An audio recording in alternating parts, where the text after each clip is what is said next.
السلام عليكم ورحمة الله. ازيكم يا شباب، عاملين ايه؟ النهاردة هنتكلم مع بعض عن حاجة مهمة جدا في تداول الميم كوينز، وهو الكوميونتي. ايه الكوميونتي؟ الكوميونتي ده هو اهم حاجة بتبني عليها العملة. الكوميونتي ده بنسميه راس المال الحقيقي في الميم كوينز. اهم حاجة عشان نفهم مع بعض الفيديو ده، نفهم يعني ايه كوميونتي، والكوميونتي ازاي بيأثر على السعر وعلى الزخم. تعرف ازاي او هي المؤشرات اللي تساعدك عشان تقيس قوة التفاعل ده، وازاي الكوميونتي ده قوي فعلا ومتفاعل ولا لا. تالت حاجة تحاول تقييم سريع عشان تعرف تاخد قرارك. تمام. تاني حاجة، دلوقتي الميم كوين بيعتمد على ايه؟ على قيمته. قيمة الميم كوين بتعتمد على الانتباه، الزخم او الحماس، المشاركة. ببساطة اهم حاجة يجذب الانتباه، يلقى في زخم وفي حماس، يبتدي يجذب المستثمرين الناس تشارك. فالكوميونتي النشط بقى هو اللي بيعمل محتوى معين مميز لافت للانتباه، نقاشات مستمرة، ناس متفاعلة باستمرار، يجذب الناس ليه. وجود ترند بدون محتوى وبدون مجتمع قوي، طبعا الترند ده ايه؟ هيقع بسرعة. فأهم حاجة في إن الترند يحافظ على وقته وعلى مكانته، إن الناس تبتدي تتكلم عنه ويبقى ليه مجتمع متبنيه وناس بتتكلم عنه باستمرار، عشان يبتدي يجذب المستثمرين، يبتدي يجذب المستخدمين، والناس تبتدي تتفرج عليه، والناس تبتدي تشارك وتبتدي تدخل في العملة.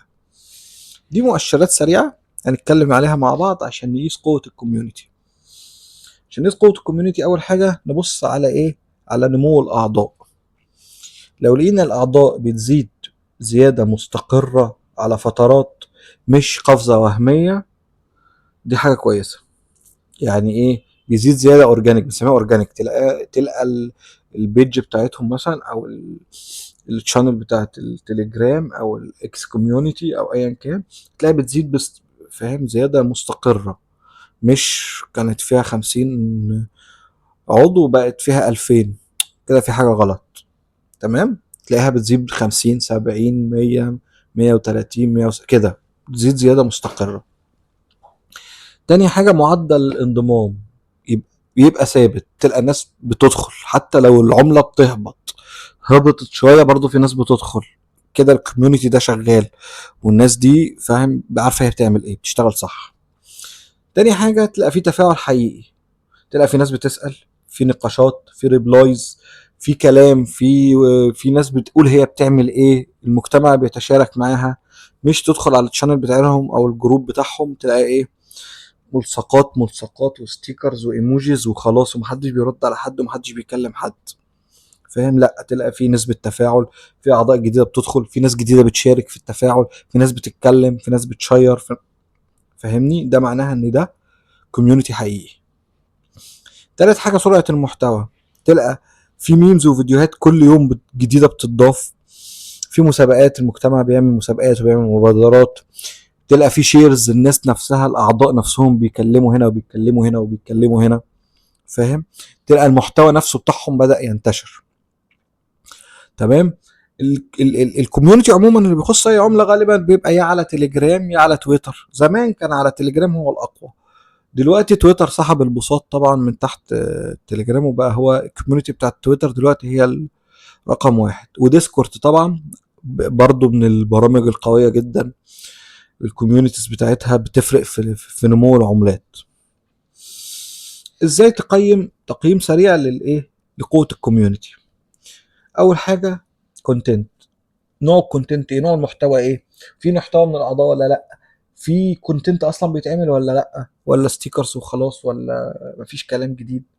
تاني حاجة اكتيفيتيز، تلقى في رسائل كل يوم، ومساحات، وايه من ايه، وبنشره على اكس، وبنشره على ديسكورد، وبنشره هنا وبنشره هنا، تعرف ان ده كوميونتي نشط. استمرارية، وخصوصا في وقت الهبوط، لما تلقى العملة عملت دب جامد، تلقى الكوميونتي بدأ ينشط ويفوق، ويلا يا جماعة ونبتدي ننشر، ونبتدي نتكلم عن المشروع بتاعنا، ونبتدي نتكلم عن القصة بتاعتنا، ونبتدي نتكلم عن العملة بتاعتنا. وده بيساعد في ان العمله ترتد بسرعه من بعد اي هبوط، بيخلي بتحس ان هو ده حاجه بيسبورت العمله نفسها وبيساعدها. رابع حاجه، تلقى فيه مؤثرين ومتطوعين وناس بتتكلم على طول باستمرار، وكل شويه حد تلاقيه اصلا من حتى مش من جوه الكوميونتي، حتى من بره الكوميونتي بيتكلم عنهم، بيتكلم عن المشروع بتاعهم، بيتكلم عن العمله بتاعتهم. هتلقى ان هم دايما في مؤثرين وفي ناس دايما بتتكلم عنهم حتى بدون اجر، مش لازم يكون كولز وناس واخده فلوس، لا عادي هتلاقيهم ناس متطوعه وناس معجبه فعلا بالمشروع وبالكوميونتي نفسه. خامس حاجه، هتلقى في شراكات، هتلقى في ترندات بتزيد، هتلقى في ميمز بتبتدي تنتشر خارج المجتمع. عشان كده احنا دايما بنقول لكم انشروا الستيكرز بتاعتنا، انشروا الجروب بتاعنا. يعني هتلقى المجتمع نفسه بدأ يطلع براها، يبتدي يجذب الانظار من المجتمعات الاخرى. تلقى الستيكرز اللوجو بتاعهم منتشر هنا وهنا، تلقى الستيكرز بتاعتهم هنا وهنا، تلقى الناس بتتكلم عن المشروع بتاعهم في اماكن كتير.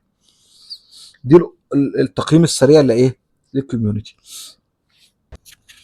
هنكتفي لغايه هنا الحلقه دي، ونكمل في الحلقه الجايه ان شاء الله. وما تنسوش تدعوا لاخواتنا في غزه، ونشوفكم على خير ان شاء الله. وما تنسوش تعملوا سبسكرايب ولايك وتفعلوا زر الجرس.